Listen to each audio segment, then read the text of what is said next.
Did you know that there are Fast and Furious cars released in microscale? Or could I interest you in flying a Ford Anglia to your micro city? Today is all about races and magic. Bring out your wands and rev up your engines. Today in JR Collectibles we have the second part of our Jada Nano Hollywood Rides unboxing.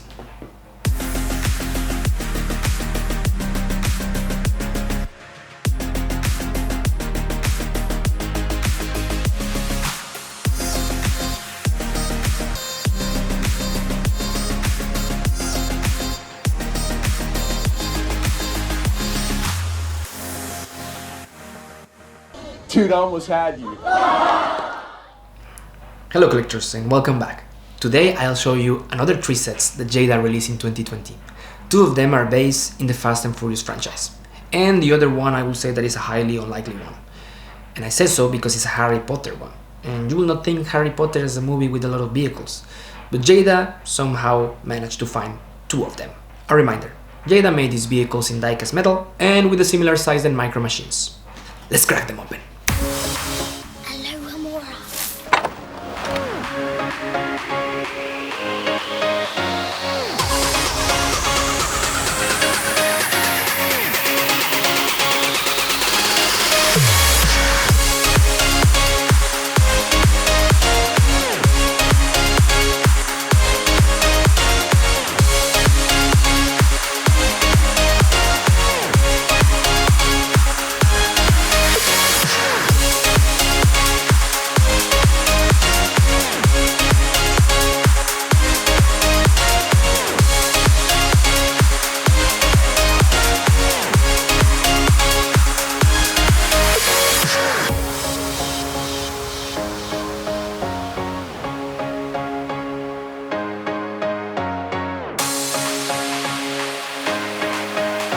In the Chamber of Secrets, Ron and Harry get to the school by this flying car, the Ford Anglia.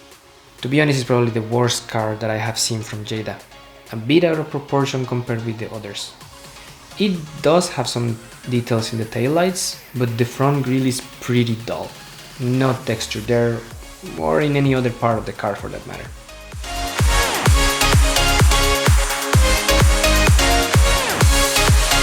For the second and last model of this set, this set was only 2 models, the Prisoner of Azkaban introduces the concept of the Night Bus, a bus that helps the wizards in need to get to a place to be safe, or at least that's what I remember, or a place to sleep or something like that.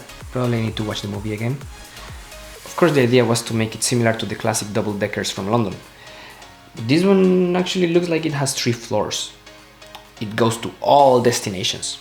And it has this beautiful metallic purple color. Well, let's move to the Fast and Furious sets. Take it away, Herb. Yeah, take it away.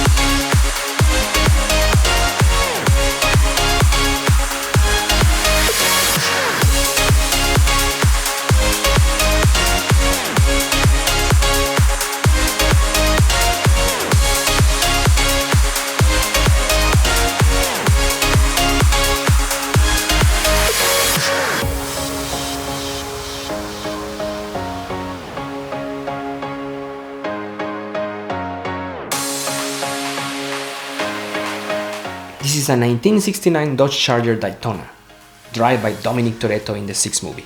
It's one of the cars that Tech bought in an auction. You remember the movie? And this one is completely smashed in a high-speed chase. The model is amazing, guys, with this metallic cherry red color. Wow. Pay attention to the wing in the back. It's absolutely realistic. Then you have the taillights, and in the front you can see the headlights and even the pins in the hood for the engine cover and the windshield wipers. Absolutely detailed. Coming back to the wing, I think they did a superb job with the casting. We'll bring out this Plymouth Superbird from Micro Machines to compare it. Again, I think the proportions are better from Jada. But let's consider that the Supra was released 26 years ago and also is made of plastic. You can see that probably that's the reason why the wing is built together with the car. And I assume that this is because the plastic would easily break if you leave it so thin. And of course, I can imagine it's really difficult to have a mold that can do that. That's why I repeat, Jada did a superb job with it. Let's move to the second model.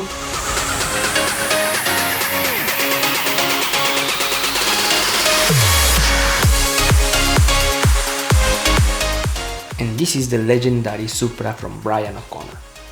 There are thousands of castings about this car, but for what I know, only one on this size. The model is based on the 1994 Toyota Supra, and it's actually the second car that Brian drives after the Eclipse is burned down in the first movie.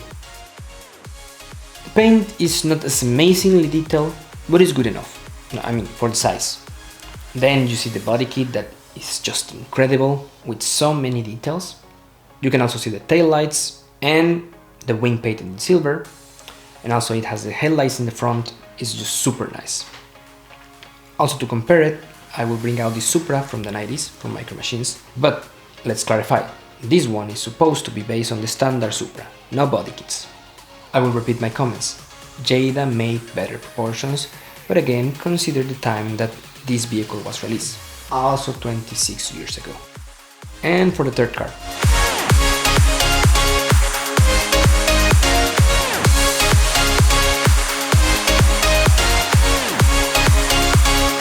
Also driven by O'Connor, but in the sixth movie, like the Daytona, the first car that we saw, but together in the same action and also destroying the same car chase.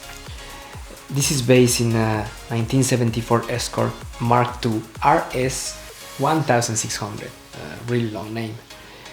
It has the golden rims like in the movie, which is really nice, and in the back you can actually read Ford Escort in incredibly small letters. In the front, it has normal headlights, but also the special rally lights, also making reference to the model in the movie. The three cars are just great, guys. Because I know you want more, let's open today's last set.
If we could choose a car that should represent the Fast and Furious franchise, I think it would be this one.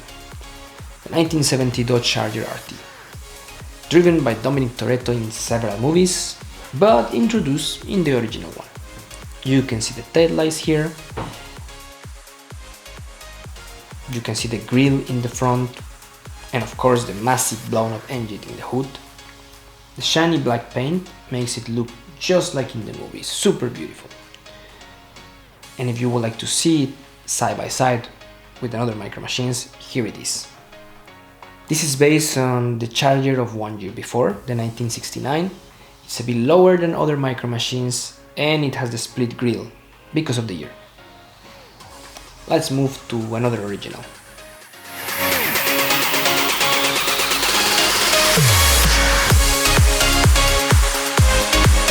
This is the second car that we ever see in the Fast and Furious franchise, just after the 3 black Honda Civics.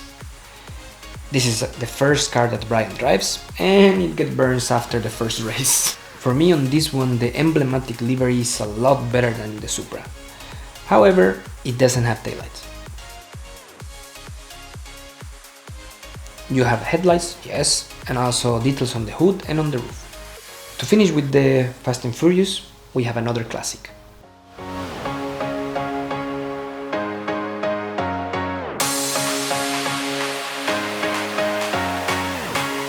This is the Ford F-150 SVT Lightning. This was actually the fastest truck in the 90s. And it was also the truck driven by Brian to work. The model has all the details from the movie. Text in the side door, the Lightning logo, a little out of proportion, but it's there. And, well, something that I don't like too much, but I think that is because of the size, the box is covered. The tail lights are blended with the red color of the truck, so you cannot really see them there. And in front you can see the headlights and a little tiny Ford logo in the grille. These were the 6 Fast and Furious cars released by Jada under this collection. So those were the other 3 sets as promised. 17 vehicles released by Jada in 2020. I would like to hear your thoughts here in the comments. If you got this far as well, I will remind you to give a like to the video and also subscribe for more content. I will leave other links like the first part of this unboxing and here below another unboxing for other micro machines. I hope that you have enjoyed. I have nothing else for today. Thanks for being here and see you next time. Adiós.